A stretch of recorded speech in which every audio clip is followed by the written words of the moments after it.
a todos. Bueno, muchas gracias por estar.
microscopio, pero ambas necesitan, por ejemplo, sangre completa y requieren, no pueden ser realizadas en sangre completa, necesitan diferenciar suero y plasma y por eso requieren una centrífuga. Ya ahí se complica esta situación para hacerla, por ejemplo, en una campaña de prevención y promoción en una aldea lejana, en una vereda lejana, pues allí es más complicado hacer estas pruebas, por eso no se podía hacer una RPR a nivel rural como tal y por eso las pruebas rápidas tienen más ventajas sobre estas.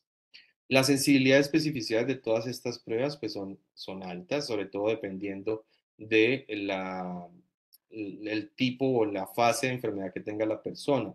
Por ejemplo, en sífilis primaria la sensibilidad es un poco más baja, pero ya en secundaria son muy útiles porque ya hay anticuerpos formados y para latentes también son muy sensibles. Hay problemas en las pruebas no treponémicas, por lo cual nos puede generar falsos positivos. Por ejemplo, infecciones, vacunas y una muy importante, embarazo. Solo el embarazo nos puede generar falso positivo de la prueba no treponémica. Entonces también hay que tener eso en cuenta cuando utilizamos los algoritmos. Si de pronto es una prueba rápida negativa, pero tenemos una prueba no treponémica reactiva, podría ser un falso positivo solamente por el embarazo y por eso es que se usa un algoritmo de 2 pasos y no solo uno. Para poder diagnosticar la sífilis estacional necesitamos 2 pruebas confirmatorias. Una sola prueba serológica positiva en el embarazo no hace diagnóstico. Entonces, por favor, no demos tratamiento, no empecemos esquemas en niños con sífilis congénita con solo una prueba positiva. La validez de las pruebas rápidas también se ha probado y se ha encontrado que tiene unas sensibilidades aceptables, 88%, con especificidades altas. Hay un problema acá y es que eh, ya han surgido muchas marcas, ¿no? Entonces empiezan a aparecer marcas nuevas de pruebas inmunocromatográficas rápidas para sífilis y uno empieza a dudar de qué tan certero es esto en todos los kits comerciales y es difícil probarlos todos, ¿no? Entonces, hay que tener eso como con pinzas también de que podemos usar una prueba de un kit que sea de un laboratorio no muy conocido y todas las pruebas estén dando positivas, positivas, positivas y más bien tenga que ver con un problema de manufactura de la prueba que realmente todas las mujeres lleguen con sífilis estacional. Aquí también para demostrar cómo los títulos de anticuerpos van en las pruebas, los anticuerpos treponémicos se incrementan rápidamente después de la infección y a pesar de tratamiento ellos siguen elevados. En los no treponémicos, si yo no doy tratamiento, también van a continuar elevados, pero si yo trato al paciente, ellos van a ir disminuyendo hasta que desaparecen o se quedan en un nivel muy bajo, que es lo que llamamos huella inmunológica, que es la persistencia de títulos de anticuerpos no treponémicos por largo periodo de tiempo sin presencia de sífilis real ni síntomas de sífilis. Y entonces así ha surgido los algoritmos diagnósticos de sífilis, tanto sífilis como tal, sífilis estacional. Y este era el tradicional usábamos una prueba no treponémica inicial y lo confirmábamos con una prueba treponémica, pero esa prueba treponémica era un FT-ABS o un TPHA y para eso nos preguntamos la disponibilidad. Entonces dijimos, ¿hay facilidad de hacer estas pruebas? No hay facilidad. Entonces si usamos este algoritmo, nos quedaríamos solamente con RPR o BRL. Entonces, ¿cuántos pacientes terminarían con diagnóstico de sífilis estacional siendo falsos positivos? Entonces, este algoritmo no es el que estamos usando. Estamos usando el algoritmo inverso que empieza por prueba treponémica. En nuestro caso, en nuestra guía colombiana, estamos usando prueba inmunocromatográfica, o sea, empezamos por prueba rápida. Si esa prueba es positiva, lo que vamos a hacer es una segunda prueba, que es una prueba no treponémica, para poder confirmar. 2 pruebas, la prueba rápida y la prueba no treponémica positiva, nos da diagnóstico de sífilis estacional. Mientras que si es la primera prueba rápida es positiva y la prueba no treponémica es negativa, en el algoritmo diagnóstico de la sífilis estacional de nuestra guía, descartaría el caso. Hablemos un poco de la progresión clínica de la enfermedad. Entonces, la sífilis tiene varios estadios. Entonces, hay sífilis como tal precoz y hay sífilis tardía. La sífilis precoz la vamos a clasificar entre sífilis primaria, cuando estamos hablando del chancro, sífilis secundaria, cuando ya tenemos el secundarismo típico o latente temprano. Generalmente esto ocurre en el primer año de infección. Para la OMS son 2 años, pero para el CEPSEC o para muchas guías es solamente un año. Y la sífilis tardía ocurre posterior al año, se llama latente tardía o cuando ya tenemos sífilis terciaria. ¿Cómo es el curso evolutivo de la enfermedad? Entonces, una vez uno se infecta, tiene el contacto con el treponema, va a desarrollar un periodo de incubación de 10 a 20 días y va a generar un chancro, que es la lesión típica primaria. Si ese chancro no hacemos nada, él va a durar entre 2 a 6 semanas sin ningún tratamiento. Finalmente, él va a cicatrizar y pueden pasar entre 6 semanas hasta 6 meses para que haya una diseminación de las espiroquetas a nivel sistémico y se produzca la sífilis secundaria con todas las manifestaciones que presenta. Si no hacemos nada, si no se hace ningún tratamiento, esa sífilis secundaria puede durar hasta 3 meses. Finalmente, el cuerpo logra controlar la infección, el secundarismo, y el paciente entra en sífilis latente donde ya no tiene signos de enfermedad. Si es menos a un año, se llama sífilis temprana, y si es mayor a un año, sífilis tardía.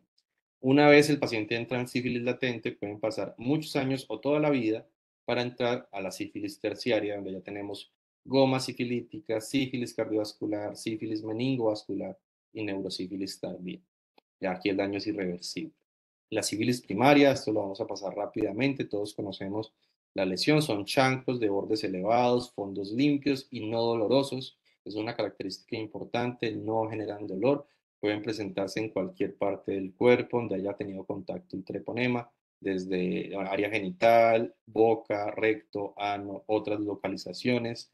eh, Allí aparece este chancro. El secundarismo, ya el famoso llamado gran imitador, porque puede tener múltiples manifestaciones, pero las más comunes son estas lesiones maculopapulares a nivel palmoplantar, pero también a nivel genital, en vulva y en escroto, aparecen rápidamente en el secundarismo, pero también se puede manifestar como fiebres de origen desconocido, hepatitis sin causa aparente, mononucleosis infecciosa con linfadenopatías generalizadas, cuadros constitucionales con pérdidas de peso, meningitis asépticas. Tiene muchas manifestaciones la sífilis secundaria. Una vez entramos en sífilis latente, ya vamos a entrar, si es muy temprano, menor a un año, en sífilis latente temprana y mayor a un año, sífilis tardía. Aquí solo vamos a tener serologías reactivas. Y si pasan muchos años, pues entra el paciente en una sífilis terciaria con manifestaciones ya estas gomas sifilíticas, que son lesiones nodulares llenas de treponemas a nivel pues, generalizado en la piel. Y también van a haber manifestaciones tanto cardiovasculares como neurológicas. Bueno, entonces ahora hablemos un poco qué nos dice la guía de práctica clínica. Esta guía es del año 2014. Estamos a puertas de empezar un nuevo proceso de actualización de la guía, pero hasta el momento pues tenemos esta es nuestra directriz nacional de determinar las definiciones de caso. Entonces, para la guía colombiana hay un caso probable cuando tenemos una prueba rápida positiva. El caso probable requiere al menos una dosis de penicilina benzatínica, ya les explico por qué. Y cuando es un caso confirmado de sífilis gestacional, toda mujer que sea gestante, puérpera o haya tenido un aborto y que tenga una prueba rápida positiva y una prueba no treponémica también reactiva en cualquier dilución. Por favor, eso es muy importante. En cualquier dilución. Yo puedo tener una paciente de prueba rápida positiva y una BRL, reactiva en una dilución. Eso es sífilis gestacional, no es huella inmunológica, no, no. Esa paciente, si no ha tenido antecedentes de sífilis antes, nunca ha presentado, lo que tiene es una sífilis gestacional y hay que tratarla como tal. Entonces, una vez la paciente ingresa a la ruta materno-perinatal o al control prenatal y tiene una prueba treponémica positiva, una prueba rápida positiva, ya se llama caso probable. Para la guía colombiana, esto es muy colombiano, no es una política que se adopta a nivel mundial, es en este momento administrar una dosis de penicilina benzatínica de 2.400.000 y ir solicitando la prueba no treponémica. Esto se decidió porque antes lo que hacía sí era, no, pues tómate la prueba no treponémica y me muestras el resultado, pues la paciente no volvía y terminábamos con una sífilis que se pudo haber tratado a tiempo y no se trató. Entonces, para evitar esto, una vez se hace el diagnóstico, al menos de caso probable, en ese mismo momento y todo el personal de salud ya está informado de que hay que hacerlo así, se debe aplicar la primera dosis de penicilina intramuscular. La idea es que la mamá en menos de una semana se haga la prueba no treponémica Y si es reactiva a cualquier dilución, entonces se llama caso confirmado. Y si, por ejemplo, la prueba no treponémica, el BRL o el RPR es no reactivo, se descarta caso. Se debe seguir haciendo seguimiento trimestral con prueba no treponémica. Importantísimo, por favor, si la prueba BRL o RPR es no reactiva, hasta ahí llegamos con el seguimiento de esa gestante. Si tiene las dos pruebas positivas, se llama caso confirmado. Entro a clasificar el estadio de la sífilis, si es una sífilis primaria, secundaria, latente, para determinar si requiere una o tres dosis. Y voy a seguir haciendo un control cada trimestre con BRL o RPR trimestral. Y muy importante, tratar los contactos. ¿Cuál es el problema de esto? Es que es un tratamiento, le dice a la gestante, bueno, el papá hay que tratarlo, tu pareja hay que tratarlo, se vuelve una dificultad social allí, revelar el diagnóstico a su pareja, o le da miedo de que lo revele y la pareja la abandone, o se le dice, igual el marido no le cree y entonces no se quiere aplicar nada o no decide aplicársela. Eso se vuelve una dificultad y no tenemos ninguna herramienta para obligar a esa persona a que se trate. Es solamente su voluntad y ahí se vuelve muy difícil lograr que se logre tratar. Entonces, de nuevo, el algoritmo diagnóstico inverso gestacional, desde el primer control prenatal la prueba rápida. Si esa prueba rápida es negativa, pues seguimos haciendo cada trimestre una prueba rápida. Si la primera prueba rápida es positiva, solicitamos la prueba no treponémica. Si es negativa, descarta la infección. Si es positiva, completamos el esquema de acuerdo al estadio de la sífilis. Para sífilis primaria o secundaria se da una sola dosis. Para sífilis latente se da tres dosis. Por eso es que la gran mayoría de nuestras gestantes reciben tres dosis, porque todas ellas quedan catalogadas por lo general como sífilis latentes. No sabemos exactamente cuándo se infectaron. Entonces, por eso es que reciben tres dosis. Y cada 3 meses vamos a hacer control serológico. El seguimiento debe ser cada 3 meses, y también en el momento del parto. Es muy importante. Si esa mujer tiene sífilis gestacional, el día del parto tiene que tener una prueba para determinar en ese momento tomar decisiones con respecto al bebé. Ahora, ¿cuándo vamos a considerar una reinfección? Entonces, la mujer se diagnosticó una sífilis gestacional, se hizo un tratamiento adecuado y vamos a evaluar el resultado de las pruebas no treponémicas de seguimiento. Entonces, la mujer tuvo un aumento de 2 diluciones con respecto a la última prueba. O sea, pasó, por ejemplo, acá tenemos un ver el diagnóstico de 2 diluciones, pero el control tiene 4. Eso no son dos títulos por encima. Eso solamente es un título. Recuerde que eso se va doblando. 2, 4, 8, 16. Entonces aquí solo tenemos de 2 pasó a 4. Eso es solo una dilución. Entonces ahí no tendríamos diagnóstico de reinfección. Pero acá, si tenemos 2 diluciones y en el control tenemos 8 diluciones, aquí sí hay una reinfección. Entonces, para saberlo con mayor claridad, multiplicar por 4 el resultado de la última prueba no treponémica. Ahí sabemos si tiene o no tiene una reinfección. Eso por el lado del seguimiento de las pruebas no treponémicas. Pero también hay criterio de reinfección cuando no descienden los títulos. Los títulos de las pruebas no treponémicas tienen que ir disminuyendo hasta que disminuyan al menos 2 diluciones de las del diagnóstico. Entonces aquí a veces muchas veces se pegan de este criterio para decir, no, es que se reinfectó porque le hicieron diagnóstico 1 en 4 y llegó al parto 1 en 4. Pues no, porque es que eso tiene un tiempo. Para una sífilis temprana, o sea, primaria, secundaria o latente temprana, es 6 meses desde que se inició el tratamiento. O sea, si yo tengo un chancro, me voy a esperar 6 meses para disminuir los títulos. Y para la sífilis tardía son 12 meses, o sea, un año. Ni siquiera el embarazo le da para lograr disminuir los títulos. O sea que el criterio de que no me bajan los títulos no es suficiente para hacer diagnóstico de reinfección. Ahora, muchos lugares, por ejemplo, aquí en Cali, la Secretaría de Salud está en toda mujer con sífilis gestacional. A la semana 32 está aplicando una dosis adicional de penicilina benzatínica como una estrategia para tratar de disminuir un poco más la sífilis congénita.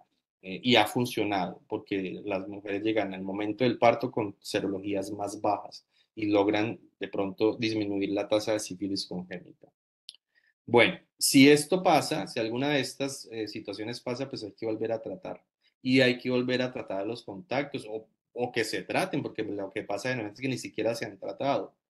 Y, o bueno, el otro criterio de reinfecciones, pues si aparece una lesión que es un chancro claro de sífilis, pues ahí obviamente la paciente se reinfecta. Entonces, miren este caso, les traigo un caso de la vida real. Esta es una paciente con antecedente de sífilis tratada en el segundo trimestre. Le habían hecho una prueba rápida positiva, le hicieron un BRL que fue reactivo 1 en 4. La mamá se hizo tratamiento a la pareja. La mujer se trató con 3 dosis de penicilina benzatínica. Era una pareja eh, monógama que decían que no había infidelidades. Todo estaba mucha comunicación entre ellos. Se había hecho un seguimiento mensual. Aquí ya empezó el problema. Habíamos dicho que tenía que ser cada 3 meses. Bueno, le hicieron al mes y resultó 1 en 4. Alguien dijo, no ha bajado nada. Ya dijimos que tenía que pasar 12 meses, pero como no había bajado al mes, alguien dijo, no, pues tratémosla de nuevo. Vuelven y tratan. Llega al parto en 1 en 8 y entonces dicen que se reinfectó porque subió de 1 en 4 a 1 en 8. El bebito, la serología del bebé era 1 en 2. Los exámenes del bebé todo era normal. El examen físico del bebé todo era normal.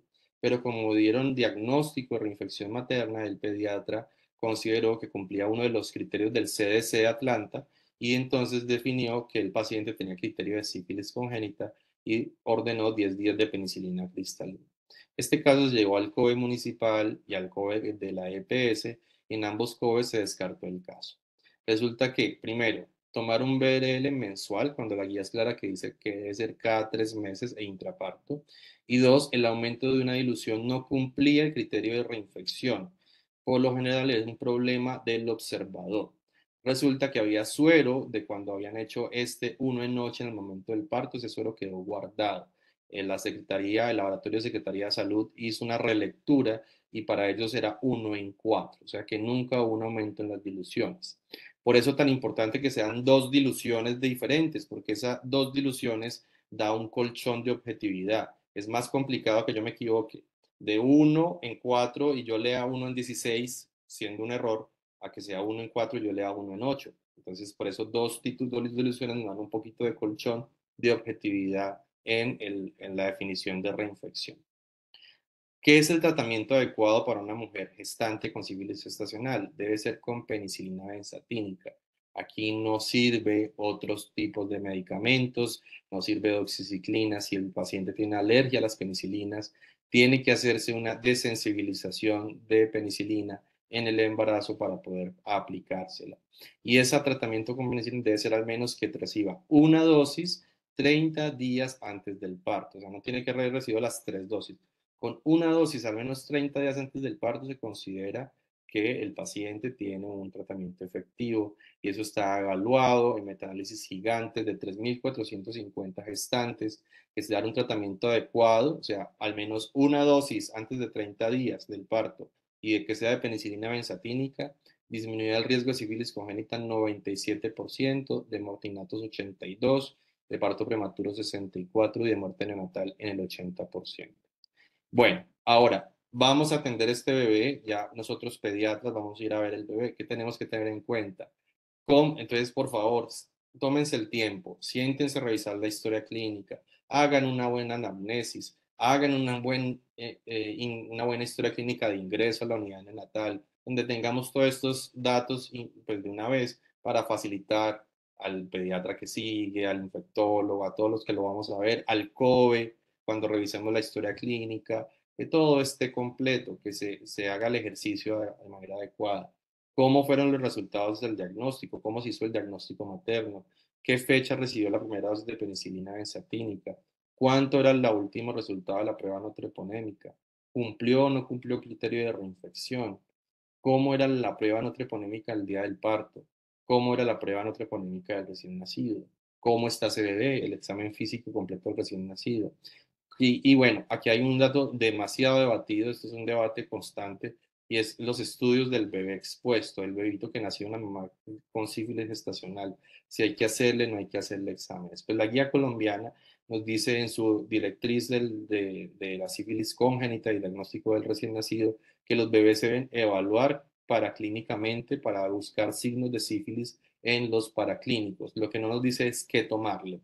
Entonces, en muchos lugares lo que hemos llegado como a consensos entre neonatología e infectología.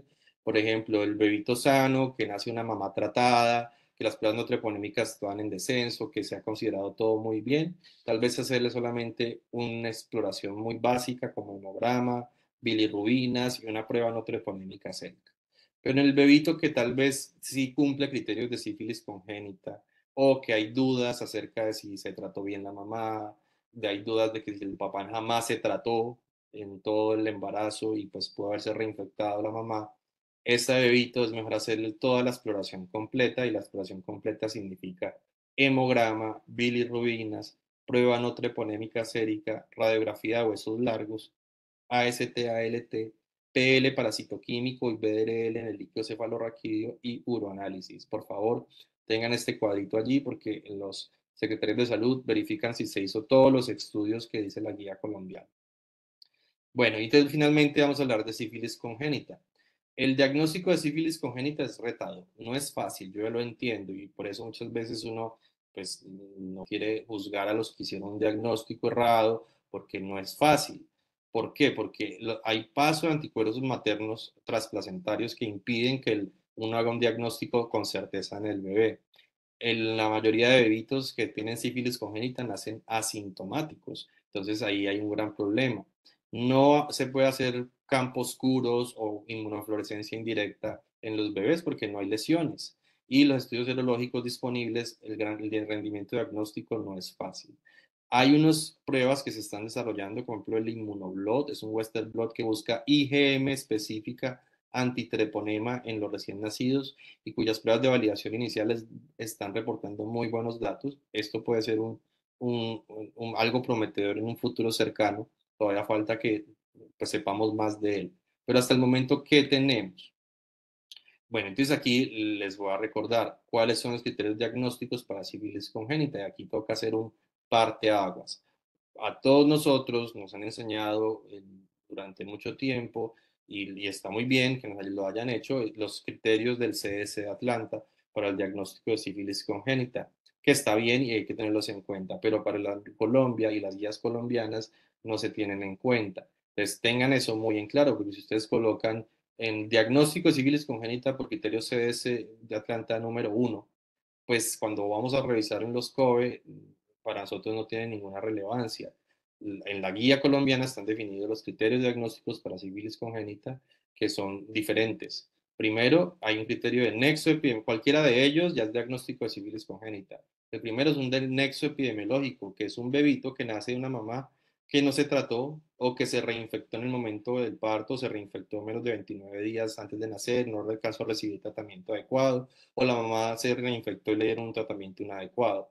Entonces, si hay un nexo epidemiológico, ese bebito ya queda con diagnóstico de sífilis congénita.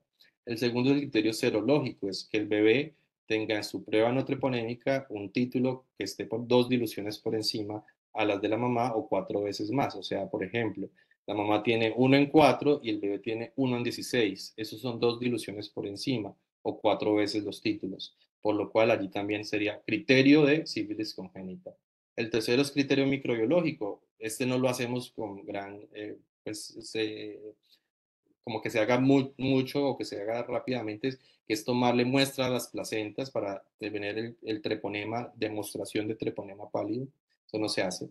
Y el cuarto del criterio clínico es que el hijo de esa mamá gestante tenga síntomas clínicos de sífilis congénita. Entonces, puede que tenga pruebas no treponémicas bajitas, pueda que la mamá diga que se haya tratado muy bien, pero el niño nace con pénfigo, nace con lesiones típicas de sífilis congénita. Ese niño tiene diagnóstico.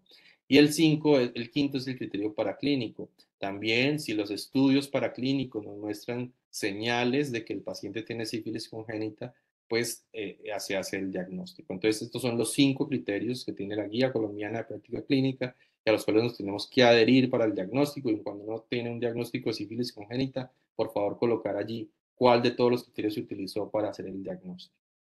Bueno, ¿qué manifestaciones presentan los bebitos afectados? Pues muchas. Ellos pueden tener bajo peso, restricción, tienen estas lesiones que son lesiones descamativas, como que llaman pénfigo, tanto palmoplantar en otras partes. Son lesiones muy infectantes. O sea, por favor, manipulación siempre con guantes porque se puede se puede fácilmente infectar la persona. RAS, hepatosplenomegalia, pueden tener esta rinitis sifilítica, que es una rinitis mucosanguinolenta en los primeros días de vida. Eh, También pueden hacer hepatomegalia, esplenomegalia, hidros, fetalis. Aquí tenemos un bebito con hepatomegalia, espleno, con pénfigo palmoplantar. Este chiquito tiene la famosa rinitis sifilítica. Pueden hacer neumonías en los primeros 2 a 3 días de vida, que llaman neumonía alba. Entonces hay muchas manifestaciones de los bebitos clínicamente. En los paraclínicos, ¿qué es importante? Entonces, estos son los parámetros que nos dicta la guía colombiana. La presencia, por ejemplo, de más de 35.000 leucocitos, es una reacción leucemoide, y un recuento plaquetario menor a 150.000. También la presencia de anemia, que no esté asociada a otras enfermedades, y una trombocitopenia que no esté asociada a un trastorno hipertensivo del embarazo, por ejemplo, debe hacer sospechar sífilis. La presencia de metafisitis o periostitis en los huesos largos también. Las bandas metafisiarias. Aquí algo importante es que, porfa, el diagnóstico de esto debe ser por radiólogo, ¿no? Que un radiólogo haya visto la radiografía de huesos largos y diga tiene bandas metafisiarias, periostitis, para poder hacer el diagnóstico paraclínico. La presencia de un BDRL reactivo en el líquido cefalorraquídeo en cualquier dilución, o unas proteínas muy altas, más de 150 a término, a 170 en prematuros, o una pleocitosis a expensas de linfocitos de más de 25 células, también te debe hacer sospechar una sífilis congénita. La presencia de enzimas hepáticas muy altas, aquí hay que tener en cuenta algo, es que las enzimas hepáticas se pueden aumentar en los primeros 2 días de vida por la elevación fisiológica que ocurre secundaria a la leve hipoxia que pasa al bebé al nacer, y ellas se pueden aumentar un poco. Entonces tener eso en cuenta, que en sífilis las transaminasas se quedan altas, ¿no? No bajan, pero si no es por sífilis, ellas van a ir disminuyendo los primeros días de vida. Entonces, tener eso en cuenta, no hacer diagnóstico solo por unas transaminasas elevadas, ¿no? O una colestasis neonatal con más del 20% del total de la bilirrubina total, la bilirrubina directa conjugada. En el uranálisis, la presencia de proteinuria, hematuria o cilindruria. Y esos son los criterios paraclínicos. Entonces, siempre evaluar estos criterios, la combinación de varios y manifestaciones clínicas también me va a dar el criterio de sífilis congénita, y hay que tratar al paciente. Si la sífilis no se trata en el bebé, si el bebito nace asintomático y no se detecta, puede generar complicaciones de sífilis, que se llama sífilis congénita tardía. Actualmente ya casi no lo vemos, pero son dientes de Hutchinson, como estos dientes así como en sierra, o las tibias en sable, o la nariz o frente en silla de montar, que se veía previamente. Afortunadamente ya que esto casi no se ve. También pueden tener problemas visuales con queratitis intersticial. Los niños con sífilis congénita que se diagnosticaron con sífilis congénita también tenemos que hacerles un seguimiento. Cada 3 meses les vamos a estar viendo y les vamos a hacer pruebas no treponémicas cada 3 meses. La idea es que si los títulos estaban muy altos, deben también disminuir 2 diluciones en el lapso de un año. Si los títulos no bajan en un año, o se elevan 2 títulos, pues debemos pensar en un fallo de la terapia, y nos tocaría dar un retratamiento otra vez con 10 días de penicilina cristalina. Afortunadamente esto casi no pasa. Yo solo he tenido un paciente que ha requerido volver a hospitalizarse.